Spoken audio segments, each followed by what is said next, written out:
बड़ी खबर आपको बता दें, पीएम मोदी पर अपमानजनक टिप्पणी करने वाले मालदीव के महिला मंत्री मरियम शिवना को कैबिनेट से सस्पेंड कर दिया गया है। शिवना के अलावा दो और डिप्टी मिनिस्टर्स मालशा और अब्दुल्ला महजूम माजिद को भी सस्पेंड किया गया। सरकार इनके बयान से पहले ही किनारा कर चुकी है। इस बीच मालदीव के विपक्षी पार्टियों ने सरकार से कहा है कि वो भारत के लोगों से औपचारिक माफी मांगे। मालदीव के राष्ट्रपति पर तीनों मंत्रियों को बर्खास्त करने का दबाव भी बढ़ रहा था। इस विवाद के बाद टूर और ट्रैवल कंपनी इजी ट्रिप ने मालदीव की फ्लाइट और बुकिंग कैंसिल कर दी है। इसके बाद सोशल मीडिया पर #बॉयकॉट मालदीव्स ट्रेंड होने लगा। वहीं कई सेलिब्रिटीज ने लक्षद्वीप में पर्यटन को बढ़ावा देने के लिए भारत सरकार की तारीफ की और इसका समर्थन किया।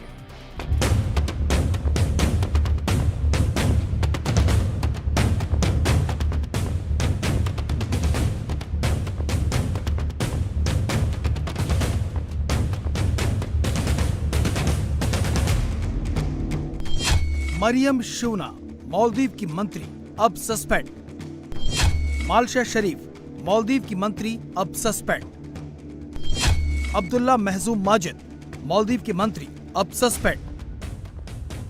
ये तीन चेहरे आपने पहले कम ही देखे होंगे। ज्यादातर हिंदुस्तानी तो इन्हें जानते भी नहीं होंगे। ये वो चेहरे हैं जिन्होंने पीएम मोदी और भारत के खिलाफ मालदीव में नफरत फैलाने की कोशिश की, लेकिन इनकी कोशिशें टिक नहीं सकी। विवादित ट्वीट करने के कुछ ही घंटे में इन्हें मालदीव के मंत्री पद से सस्पेंड कर दिया गया। इन्होंने नफरत के जो बीज बोए, उसका असर ये हुआ कि सोशल मीडिया पर बाइकॉट मालदीव ट्रेंड कर रहा है। Tour and travel company Ease My Trip के सीईओ ने ऐलान किया है कि उन्होंने मालदीव की सारी फ्लाइट और बुकिंग रद्द कर दी है। इस कंपनी का मार्केट शेयर 8% से ज्यादा है। इसी तरह के ऐलान सोशल मीडिया पर लगातार किए जा रहे हैं। भारतीय टूर ऑपरेटर्स का कहना है कि अचानक मालदीव को लेकर इंक्वायरी आनी बंद हो गई है। आने वाले दिनों में इसका असर दिख सकता है। जिस तरह से मालदीव के इन तीन मंत्रियों ने पीएम मोदी के लक्षद्वीप यात्रा का मजाक उड़ाया है, उससे अब पूरे मालदीव की इकोनॉमी पर बड़ा खतरा पैदा हो गया है। इसीलिए मालदीव की सांसद ने राष्ट्रपति मोहम्मद मोइजू से कहा है कि वो भारत से सार्वजनिक माफी मांगे। Absolutely critical that the government of Maldives distanced itself from the comments by the minister. I know that the government has suspended the ministers, but I think it is important that the government of Maldives issue a formal apology to the Indian people. The remarks by the minister are simply just shameful, they're racist, they're spiteful and intolerable. And I do want to say that the minister's words are no way of reflection of the opinion of the Maldives people on the Indian people and about India. We're very aware of how dependent we have been on India, and that India has always been the first responders for whenever we are in need.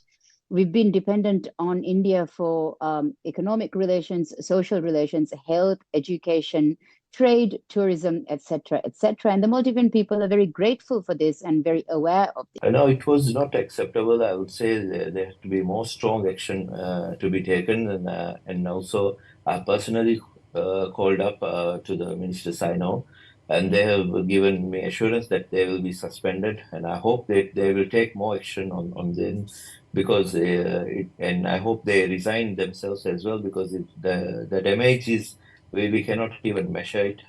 Already the damage has been done, and we should respond with strong action so that this will not be repeated ever.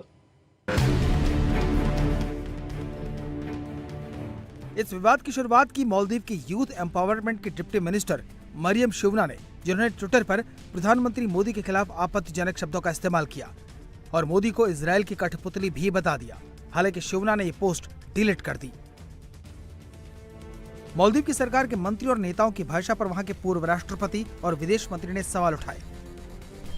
Twitter पर मालदीव के पूर्व राष्ट्रपति मोहम्मद नशीद ने लिखा, मालदीव की सरकार के मंत्रियों के एक महत्वपूर्ण दोस्त के खिलाफ कितनी खराब भाषा है।